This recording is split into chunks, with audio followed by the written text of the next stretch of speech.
আসসালামু আলাইকুম। পুলিশের সাবেক আইজি বেনজির আহমেদ কি সত্যিই আটক হয়েছেন? দুপুরের পর থেকে দেশের মধ্য থেকে এবং দেশের বাইরে থেকে বেশ কয়েকটি ফোন রিসিভ করতে হয়েছে এবং তাদের প্রত্যেকেরই একই প্রশ্ন, সত্যিই কি বেনজির আহমেদ আটক হয়েছেন? এমনকি সোশ্যাল মিডিয়াতে যখন এই খবরটি ছড়িয়ে পড়ল, অনেককেই এই প্রশ্ন তুলতে দেখলাম যে নিউজটি আসলেই ফেক কিনা, এটি কোনো ভুয়া নিউজ কিনা। অর্থাৎ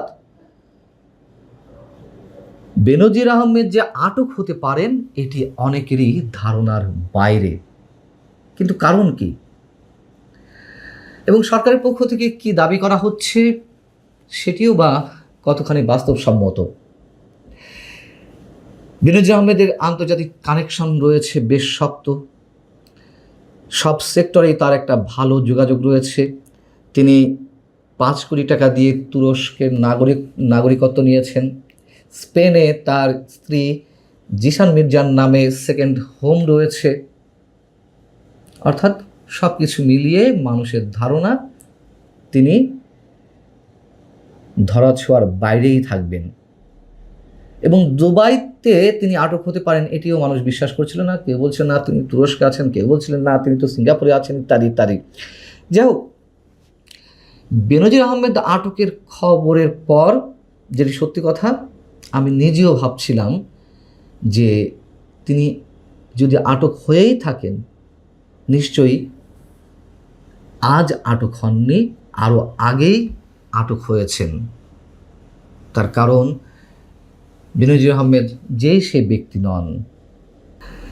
এবং এটিও সত্য কথা যে তিনি আটক হয়েছেন আরও 2 দিন আগে, এটি সরকারেরই ভাষ্য। 12 জুন শুক্রবার তিনি আটক হয়েছেন, যেটি সরকারের পক্ষ থেকে জানানো হয়েছে যে 12 জুন শুক্রবার সংযুক্ত আরব আমিরাতের স্বরাষ্ট্র মন্ত্রণালয়ের directorate general of federal criminal police ও ন্যাশনাল সেন্ট্রাল ব্যুরো ইমেইলের মাধ্যমে বাংলাদেশ সরকারকে এই গ্রেফতারের বিষয়টি আনুষ্ঠানিকভাবে জানানো হয়।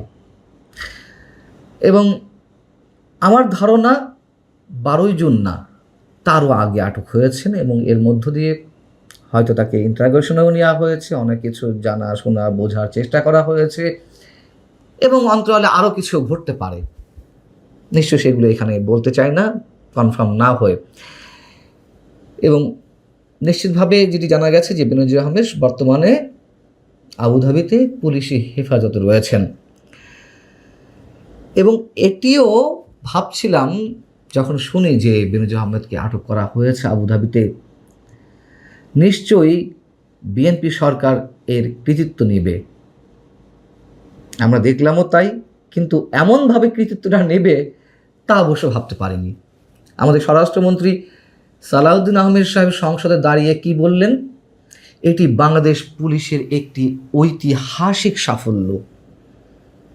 বোঝা যাচ্ছে তিনি বলছেন যে এর মাধ্যমে আমরা বিচারহীনতার সংস্কৃতি থেকে বের হয়ে আসতে সক্ষম হয়েছি বা হব। পাশাপাশি এর মাধ্যমে আমরা জাতিকে আশ্বস্ত করতে চাই যে অপরাধী যত শক্তিশালী হোক না কেন, কেউ আইনের ঊর্ধ্বে নন। এটি দেশে আইনের শাসন প্রতিষ্ঠা ও বাংলাদেশের ইতিহাসে মাইল ফলক হয়ে থাকবে। এসব কথা আমরা যারা সাধারণ মানুষ তাদের আর শুনতে ভালো লাগে না। এগুলো স্রেফ মানুষের কাছে রাজনৈতিক বক্তব্য বলেই মনে হয়। আমাদের রাজনীতিবিদরা কি মনে করেন? তারা যা বলেন তাই সত্য বলে ধরে নেন, মনে করার কোনো কারণ নেই। আইনের শাসন যদি প্রতিষ্ঠিত হয়ে থাকে, এটি যদি একটি ঐতিহাসিক মাইল ফলক হয়ে থাকে পুলিশের জন্য বা সরকারের জন্য, তাহলে প্রশ্ন হচ্ছে ডক্টর ইউনূস সহ তার উপদেষ্টাদের বিরুদ্ধে এত এত যে দুর্নীতি সহ অসংখ্য অভিযোগ রয়েছে, তার বিরুদ্ধে সরকার কোনো ব্যবস্থা নিয়েছে?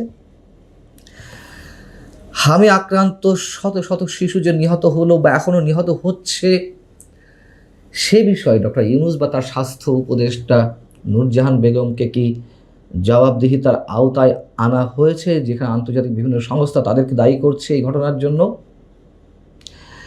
24শে আন্দোলনের সাবেক সমন্বয়ক বা বর্তমানে এনসিপি নেতাদের অনেকের বিরুদ্ধে বা তাদের মধ্যে যারা ডক্টর ইউনূসের উপদেষ্টা পরিষদে ছিলেন তাদের বিরুদ্ধেও তো অসংখ্য অভিযোগ রয়েছে দুর্নীতিসহ। সেসব বিষয়ে কোনো ব্যবস্থা নেওয়া হয়েছে? সামান্য তদন্তটুকু করা হয়েছে? তদন্ত দূরের কথা, আমরা দেখছি যে আমাদের আদালতেই মামলাগুলো গ্রহণ করা হচ্ছে না ডক্টর ইউনূস সহ সংশ্লিষ্ট বিরুদ্ধে যখন কোনো আবেদন করা হচ্ছে মামলার জন্য।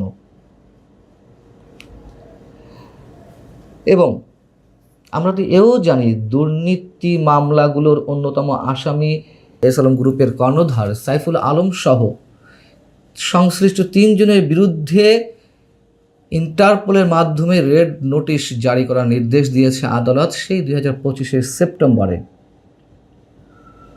তাদেরকে কি আটক করা সম্ভব বা আটক করা হবে? শুনুন, বাস্তবতা হচ্ছে এটি যে যখন যে দল ক্ষমতায় থাকে তারা আসলে তাদের মতো করে আইনের প্রয়োগ ঘটায় এবং এক একটা আইনের প্রয়োগ ঘটিয়ে তারা এই ধরনের দাবি করে যে এটি ইতিহাসের মাইল ফলক। ডক্টর ইউনূসের উপদেষ্টাদের যাদের বিরুদ্ধে অসংখ্য দুর্নীতির অভিযোগ রয়েছে, শত শত কোটি টাকা আত্মসাতের অভিযোগ রয়েছে, তারাই এখন গলা ফাটিয়ে বড় বড় কথা বলার চেষ্টা করছেন, ফেসবুকে বড় বড় পোস্ট দিচ্ছেন যে এখন তারা বেনজিরের বিচার দেখতে চান, বাংলাদেশে আইনের শাসন প্রতিষ্ঠার বিষয়টি তারা ভালো করে অবলোকন করতে চান। বাস্তবতা হচ্ছে বেনজির আহমেদরা সবসময় সরকারের ছত্রছায়াতেই থাকেন এবং আওয়ামী লীগের সময় তো অভিযোগ উঠেছিল যে তিনি তৎকালীন সরকারের সিগন্যাল পেয়েই দেশ ছেড়েছেন নির্বিঘ্নে, তাকে কেউ আটক করেনি বা করতে পারেনি। এবং বাস্তবতা হচ্ছে এটি যে এমন অসংখ্য বেনজির এখনও রয়েছে। অতএব স্বরাষ্ট্রমন্ত্রী যে বক্তব্য দিয়েছেন সংসদে সেগুলো আমাদের কাছে কোন ধরনের গুরুত্ব বহন করে না। ওই যে বলছিলাম, যখন যে ক্ষমতায় থাকে পূর্ববর্তী সরকারের যারা নানান অভিযোগে অভিযুক্ত তাদের মাঝে মধ্যে 2-1জনকে আইনের আওতায় এনে এ ধরনের বড় গলা পড়েন তারা। ডক্টর ইউনূস যে দেশ বিক্রি করে গেলেন,